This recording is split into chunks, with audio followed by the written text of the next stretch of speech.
Hello wonderful people, welcome back again to Anointed Lady TV, the home of news and politics. And we drop news every day, and we also react to every videos that comes our way. If it is your first time in this channel, you are highly welcome. Thank you so much for stopping by. And if you are returning subscribers, we appreciate you for your massive support, and we say may God richly bless you all for supporting this channel. And if you haven't subscribed, please kindly smash on the subscribe button, put on the bell so you get to know anytime we drop a new video. I have a video to present to you this very moment, and I will be watching that video with you. And after watching, let's drop our opinion constructively at the comment section, like our videos, and also share our videos if possible. Bye for now. Let's do guess now, everyone. Last week, President Muhammadu Buhari wrote to National Assembly seeking approval to borrow $4 billion and 710 million euros from bilateral and multilateral organizations to fund the deficit in the 2021 budget. According to the letter, which was read on the floor of the National Assembly on both chambers, the President and the Speaker of the President of the Senate and the Speaker of the House of Representatives says that the loan request is an addendum to the 2018-2020 borrowing plan of the federal government.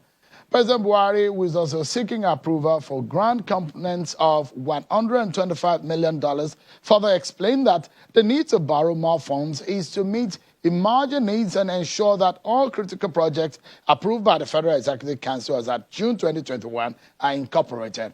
Also, Nigeria's inflation slowed in August for a fifth straight month to 17.01% after the rate at which food prices increased fell. Figures from the National Bureau of Statistics shows a consistent decline. That came after days of revelation that the GDP has grown by 4%, but the Naira keep weakening. What a dynamic. Let's get a sense of some of these stories for you. I'm being joined by a professor of political economics, Professor Pat Utomi. He joins us from Ikoyi area of Lagos. Thank you so much, Prof. It's good to see you. And thank you so much for coming on the program tonight. Let me first and foremost get your view on the state of the economy. First, on the recent request for loans, has the federal government committed any misdoing wanting to borrow more money? Well, Shane, the first thing that I want to say is that our country is going through a very trying period. This is a time for statesmen to emerge and not people who argue partisan positions on things. Our challenge is very, very clear and simple. The Nigerian economy, in spite of the 4% that you mentioned, is not growing in any way or shape that can accommodate its needs as a country. The kind of population growth rates that we have, the place that we are located today, on the scale of poor countries, I guess we've been called the poverty capital of the world. It means that in terms of absolute numbers of people who are living in absolute poverty, this is one of the most terrible places to live on earth. So let's bear this in mind and focus our conversation.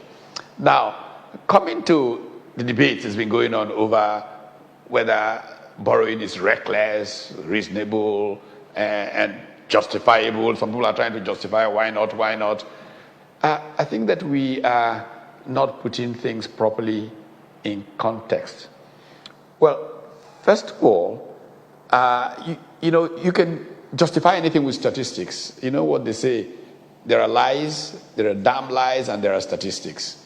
So let's get the whole statistics thing out of the way and just think and be logical.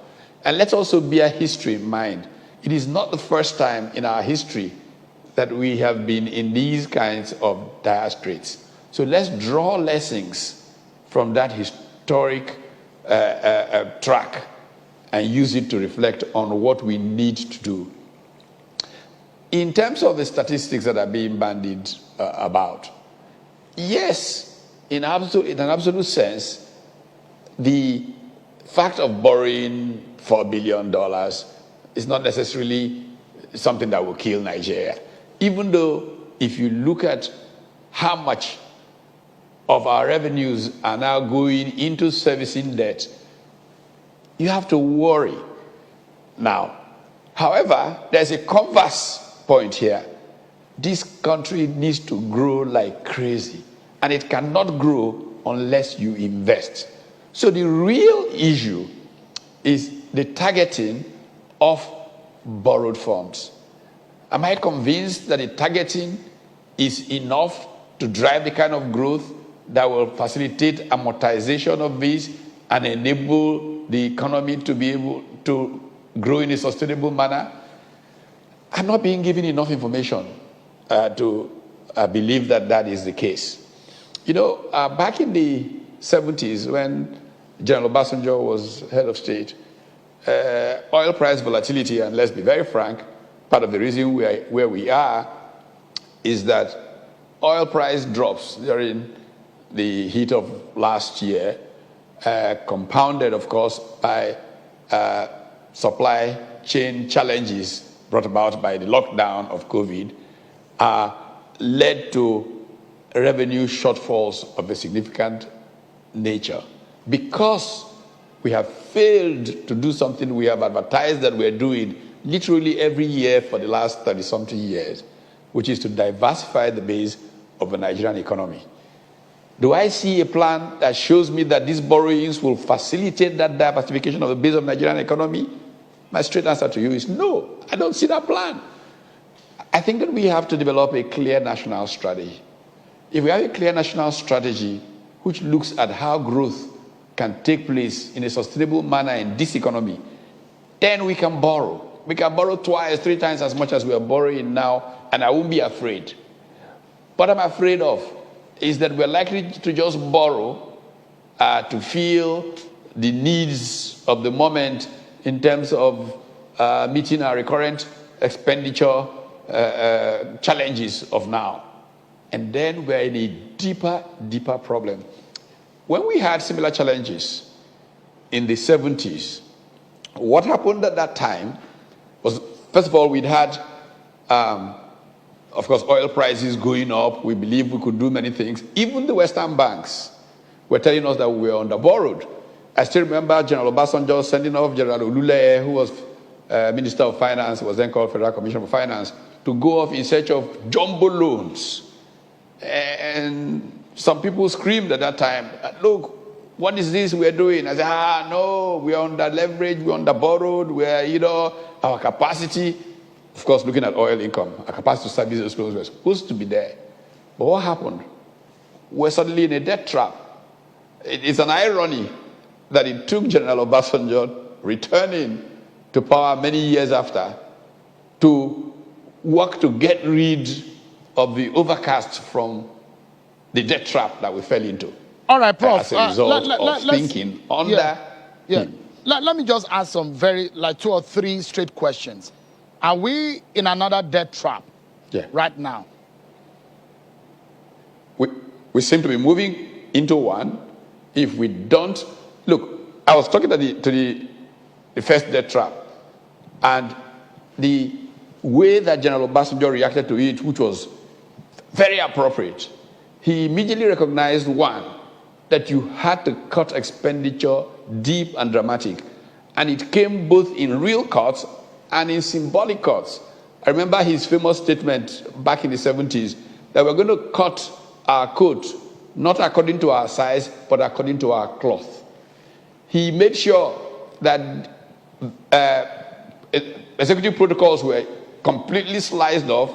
The head of state, his official car was a Peugeot 504, and nobody in the public service went beyond that point. So, Prof, those were both symbolic and appropriate. So those kind of measures that happen. But do you see any savings right now? Yeah, so the question is that, what would you prefer right now to fix? You said we are gradually walking into another debt trap. What would you prefer as a solution for us not to enter into another debt trap? Okay, a couple of things. First, we have to trim the cost of government dramatically. We have to take the Oronsaye report and begin to implement it with seriousness. We've got to cut the frills. all the motorcades, all the rubbish that goes on in the name of power and governance needs to be gotten rid of.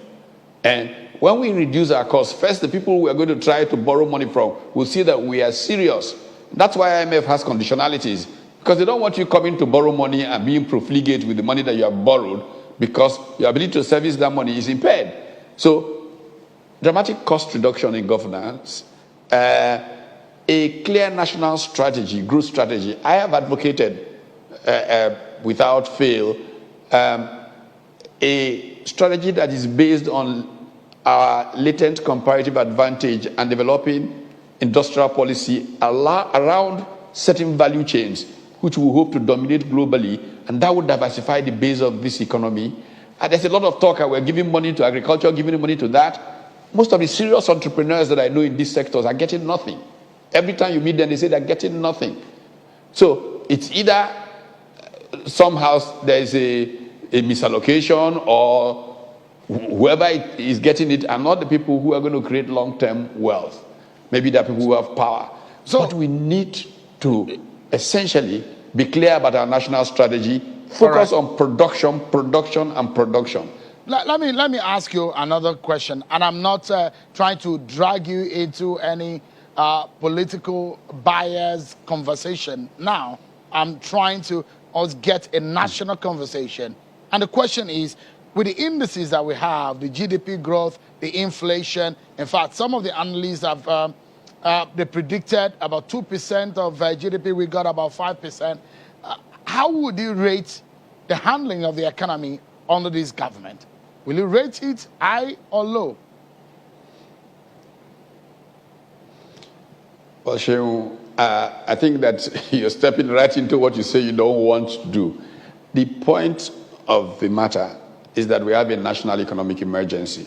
It's not a matter of who handled it, how did they handle it. No, but I just wanted to know that sometimes, you know, when you're in a crisis situation, whether or not the handlers are doing the right thing, or we are just in a panic mode and we are going down the slope. I just wanted to... I would handle it. I would handle it differently, but who says that my handling will be better, but it will be different for sure? I definitely will handle it differently. So, but in this kind of emergency that we are in, what would you suggest as perhaps the most important thing, one single thing that needs to be done first and foremost, perhaps that this government is not doing? What would that be? Well, I would say I've made the point about national strategy. That's very important. I still don't see a clear national growth strategy. We've entered the fourth industrial revolution. What is the way we are realigning and aligning our economy to the future? We see that we are in energy transition era. Is this economy really prepared for energy transition? Does it really act like a country that understands where crude oil will be in 20 years? All of these things frighten me because we are misaligned. We are not thinking in the direction that will give our children a better tomorrow that they deserve. That's what I perceive, and I can be wrong, but let somebody else show me why I'm wrong, and let's have a rational public conversation, not a debate about you agree, we don't, partisan, you know, that's not, you know. I have one more question for you, Prof, but I need to quickly take a commercial break, and I'll be right back to throw that question. Thank you so much, everyone. Let's close the program now. But before we do that, there's one question I'd like Professor Patu told me to answer or to respond to. Prof, I'd like you to listen to what Dr. Akim Baba Ahmed said, perhaps a reaction to what the Southern governor said about 2023 presidency. And this is the reaction of Dr. Akim Baba Ahmed. Quickly, let's take a listen to him. We lead Nigeria the way we have led Nigeria before. Whether we are president or vice president or whatever, we will lead Nigeria. Not because we are better than anybody else, but because if you are doing a democratic game, the votes say vote who you want. We have the majority of the votes. Why do we need to accept a second-class position when we can fight for and get a first-class position? Why? Why does anybody need to threaten us and cajole us? Prof, just in about 60 seconds, if you may, I'd like to get your view. The Southern governor said the presidency should go to the South in 2023, but listen, you've heard what Dr. Hakeem Baba Ahmed said. Yeah, well, I'm not sure I have the full context. Dr. Hakeem Baba Ahmed is a friend of mine, and I've had many conversations with him, and I'm not sure that he is anti-democratic. It would be dangerous for us to begin to slice this country into we have a majority. Who are we? We means who? It means people who align with a particular point of view, and they can come from anywhere in Nigeria. So I don't think that Dr. Hakeem Baba Ahmed saying we have a majority makes a lot of sense in the way that I understand democracy. If you begin to slice and dash on ethnic basis, it can be shown that the North is not a monolith, and that in fact, the North, as we perceive it, might turn out to be a major minority in Nigeria, because the North can be fractured into so many ethnicities that you can't think of the North as